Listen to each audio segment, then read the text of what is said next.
Rajkot marketing યાર્ડમાં આજે વહેલી સવારથી જ જર્સીની મતલબ આવક થઈ રહી છે। રાજકોટ માર્કેટિંગ યાર્ડમાં કપાસ, મગફળી, સોયાબીન, લસણ, કઠોળ અને શાકભાજી સહિતના પાકની મોટા પ્રમાણમાં આવક થઈ રહી છે। રાજકોટ માર્કેટિંગ યાર્ડ એટલે રાજકોટ અને રાજકોટ જિલ્લાના ખેડૂતો માટે પોતાનો પાક વેચવા માટેનું માર્કેટિંગ યાર્ડ। અહીંયા ખેડૂતોને માંગ્યા મોઢે ભાવ મળતો હોવાથી ખેડૂતો દૂર દૂરથી પણ અહીંયા પોતાનો પાક વેચવા માટે આવે છે।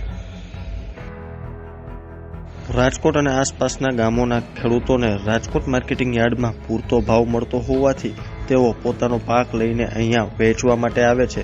ખેડૂતોને પૂરતા ભાવ મળી રહ્યા હોવાથી ખેડૂતોમાં ખુશીનો માહોલ પણ જોવા મળી રહ્યો છે।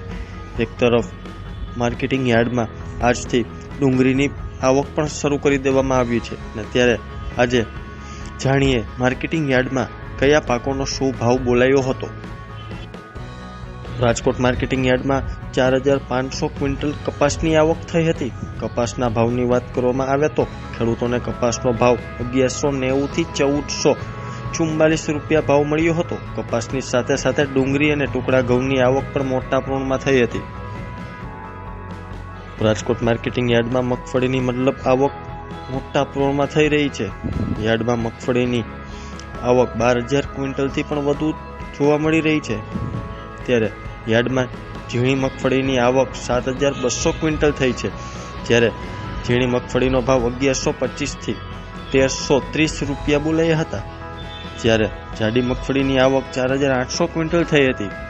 જાડી મગફળીનો ભાવ 1110 થી 1452 રૂપિયા બોલાયા હતા।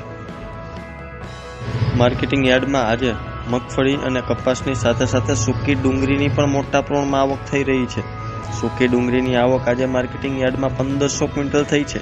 ભાવની વાત કરીએ તો સૂકી ડુંગળીનો ભાવ 250 થી 581 રૂપિયા મણના બોલાયા હતા।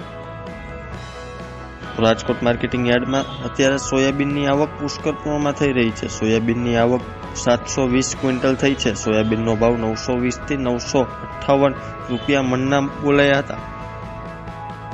રાજકોટ માર્કેટિંગ યાર્ડમાં 2250 ક્વિન્ટલ ટુકડા ઘઉંની આવક થઈ છે, જ્યારે ટુકડા ઘઉંનો ભાવ 528 થી 606 રૂપિયા બોલાયા હતા। જ્યારે લોકવન ઘઉંની આવક 275 ક્વિન્ટલ થઈ છે, જ્યારે લોકવન ઘઉંનો ભાવ 510 થી 594 રૂપિયા બોલાયા હતા।